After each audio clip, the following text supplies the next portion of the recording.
अध्यक्ष जी और सहोदिया के, मुजफ्फरपुर, दरभंगा के माननीय अध्यक्षगण, हमारे सीबीएसई से एफिलिएटेड स्कूल के साथीगण और दूर दराज से निजी विद्यालयों से आए हुए साथीगण, यहाँ हम उपस्थिति देख रहे हैं। नेपाल बॉर्डर परिहार से, सोनवर्षा से, सुरसंड से भी साथीगण यहाँ वर्षा के बावजूद उपस्थित हुए और हमारे बीच में यहाँ के मानेकचौक के जिला पार्षद श्री शिवचंद्र पंडित जी भी उपस्थित हैं। हमारे उपाध्यक्ष सत्येंद्र मिश्र जी हैं, अनुरंजना जी हैं और बहुत सारे मित्र हैं, किनका नाम लूं। सभी का इस दिनकर सदन में प्राइवेट स्कूल एसोसिएशन की ओर से स्वागत है। आप हमारे यहाँ पधारे हैं, हमारे लिए बहुत उत्साहवर्धन का काम है। हम लोगों ने जनवरी माह से एक नई व्यवस्था शुरू की है संगठन की। प्राइवेट स्कूल एसोसिएशन माना जाता था कि छोटे छोटे 8वां तक के विद्यालयों का यह समूह है।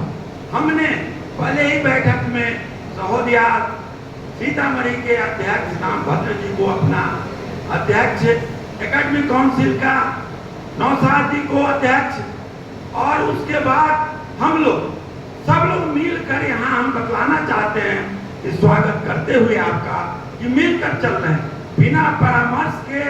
यहाँ के एफिलिएटेड स्कूल चूंकि दोनों एक दूसरे के बिना नहीं रह सकते। 8वां तक हम पढ़ाते हैं, 8वां के हमारे बच्चे सीबीएसई कोर्स पढ़ाते हैं, कहाँ जाएंगे? वो सरकारी स्कूल में तो नहीं जाएंगे। तो हम एक ढंग से मॉडल इंस्टीट्यूशन का काम करते हैं। 8वां तक जितना हम सक्षम हो पाते हैं पढ़ाते हैं।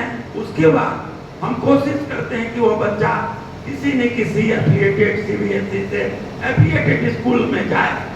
सीबीएसई पुराना 1929 से कार्यरत है।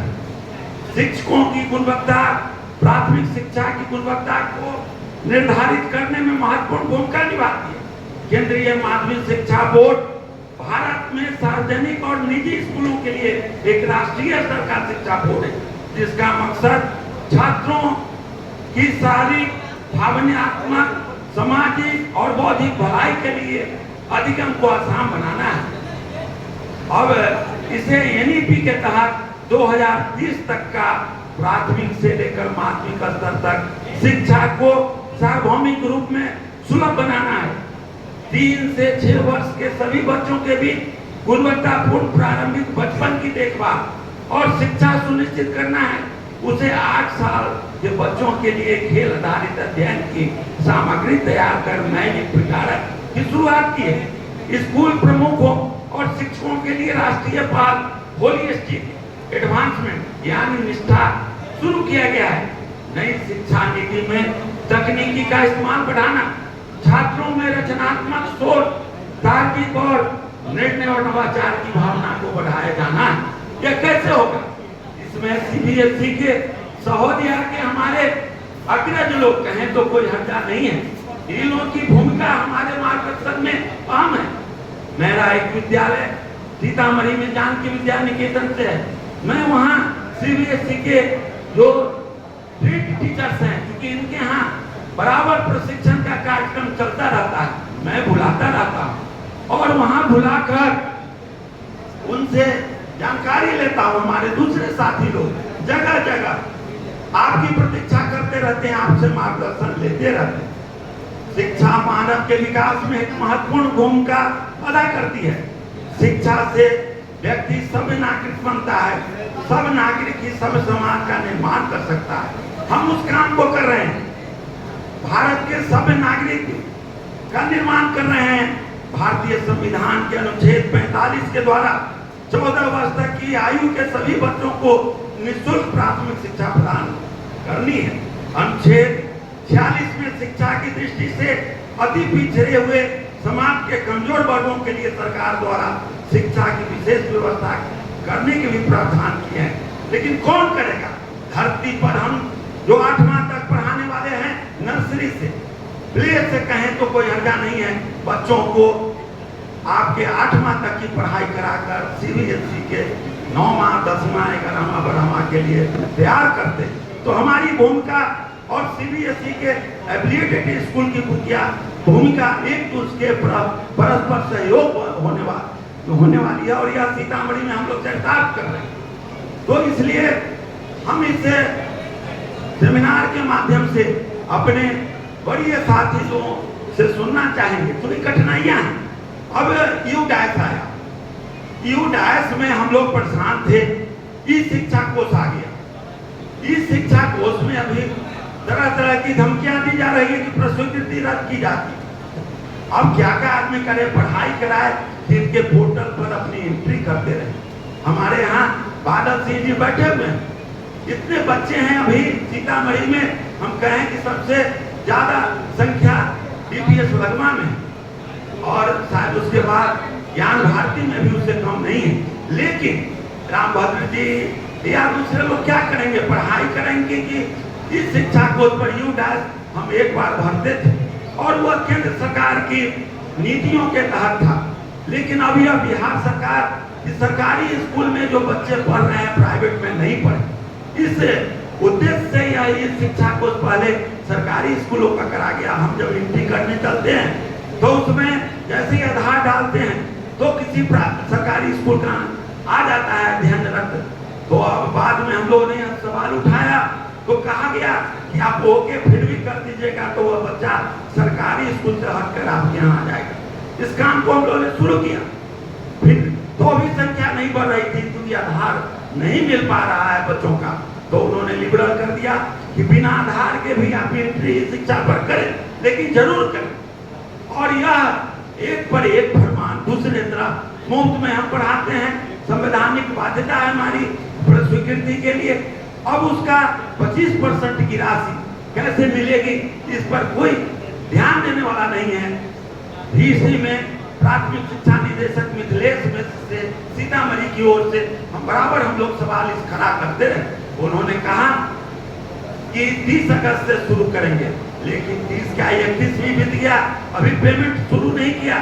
हमारे जहानाबाद के साथी लोगों ने प्रारंभ में ही एंट्री कर दी, यहाँ भुगतान हो गया। सीतामढ़ी में मात्र 14 स्कूलों को मिला, बाकी लोग प्रतीक्षा में। उस पर से 28 तारीख को जिला में जिला अधिकारी ने एक बैठक कर ली और वाहन के सुप्रीम कोर्ट के आदेश के तहत, उसके प्रावधान के तहत गजट के हिसाब से हमने कहा हजूर आपका हम बात मानेंगे, लेकिन पहले हमारा ज्ञान दिन का पैसा आप दे दीजिए। हम पुरानी गाड़ियों को बदल देंगे, नई गाड़ियां ले लेंगे। ज्यादा सीट पर छोटी गाड़ियों में हम ज्यादा बच्चा बैठाते हैं, मजबूरी हमारी, हम बड़ी गाड़ियां ले लेंगे, लेकिन हमारे पास पैसा कहाँ। आप हमें मुफ्त पढ़वाते हैं, अपने तरफ सरकारी विद्यालयों में सारी सुविधा देते हैं और यहाँ कॉमर्शियल टैक्स लगाते हैं हमारी गाड़ियों पर। हम कैसे गाड़ी चलावे रोड पर, कैसे बच्चों को लावे ढो करके। तो उसमें DTO सीतामढ़ी की सहानुभूति रही। उन्होंने कहा कि आप लोग मांग कीजिए कि कॉमर्शियल टैक्स और प्राइवेट टैक्स गाड़ियों के तरह के दो प्रावधान है, विद्यालयों के लिए एक अलग टैक्स सिस्टम आ जाए। यह DTO सीतामढ़ी ने DM के उस मीटिंग में कहा, बड़ी खुशी हुई। लेकिन इसको कौन करेगा? तो यहाँ के सांसद को हमने ज्ञापन दिया, यहाँ के जनप्रतिनिधियों को, MLA को दिया है क्या विधान परिषद में, विधानसभा में। लेकिन दुख की बात है, हमारी मांगों के लिए यहाँ के हमारे जनप्रतिनिधि नहीं तत्पर हैं। हमने ज्ञानदीप के लिए प्रश्नावली बना कर दिया कि आप विधानसभा का सत्र शुरू हो रहा है, ज्ञानदीप पर जो RT का पैसा लटका हुआ है 19 से, उसके लिए आप आवाज उठाइए। यहाँ के MLC माननीय संजय कुमार सिंह ने कहा कि प्रश्नकाल का तो नहीं रहा अब समय, शून्यकाल में हम उठावेंगे, लेकिन नहीं उठा। उनकी बाध्यता जो रही हो, तो हम लोगों को संगठित होकर प्राइवेट स्कूल्स 8वां तक के पढ़ाने वाले और CBSE एफिलिएटेड एक बृहद समन्वय बनाने की जरूरत है। और जनप्रतिनिधियों को हम बात करेंगे क्या है कि जो गाड़ियों के लिए आपका बजट है, जो नियमावली है, उसमें संशोधन कराइए। हर साल का पैसा हमको ज्ञानदीप का दे दीजिए, तभी ना हम स्कूल चलावेंगे। दूसरी बात, तकनीकी शिक्षा नई शिक्षा नीति में आ रही, कंप्यूटर दे रहे सरकारी स्कूल में, लेकिन प्राइवेट स्कूल्स में कंप्यूटर कहाँ से छोटा छोटा स्कूल कर दे, कहाँ से कंप्यूटर सिस्टम डेवलप करे। तो यह नई शिक्षा नीति में हम इस अवसर से कहना चाहते हैं कि 5-3-3-4 करने से नहीं होगा, यह आप करें, लेकिन तकनीकी शिक्षा की गुणवत्तापूर्ण शिक्षा की बात करते हैं, स्मार्ट बोर्ड लगाने की बात करते हैं, तो हमारे लिए वो संसाधन आप मुफ्त में उपलब्ध कराइए। प्राइवेट से सरकारी स्कूलों में कराते हैं, प्राइवेट स्कूल को भी कराइए, तभी जाकर के हम बराबरी से काम कर सकेंगे और आपसे बेहतर शिक्षा दे सकें। तो यह सब सारी चीजें और भी बातें हैं, समय कम है, हम अतिथियों को सुनना है, इसलिए हमने कुछ पॉइंट्स को रखा है आपके सामने। फिर हम लोग मिलेंगे तो और चर्चा होगी। फिर पुनः आप सभी लोगों को, बाहर से आए हुए अतिथियों का और जिला से विभिन्न कोनों से आए हुए हमारे संचालक बंधुओं का मैं स्वागत करता हूँ, उनका खैर मकदम करता हूँ।